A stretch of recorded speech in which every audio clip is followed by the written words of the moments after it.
皆様お待たせいたしました。それではこれより第3部をスタートしてまいります。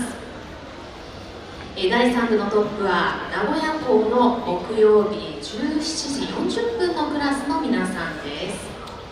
担当は愛先生です。7歳から始めて今回の発表会で子どもクラスを卒業する生徒さんがいます。今回は一旦3人で踊るのは最後になりますが、意味を深めて練習をしてきました。心も体も成長した名古屋校子どもクラスをどうぞ最後までご覧ください。それでは名古屋校木曜日17時40分のクラスでオリオテアトゥア、どうぞ。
ありがとうございました。名古屋の木曜日17時40分のクラスの皆さんでした。続き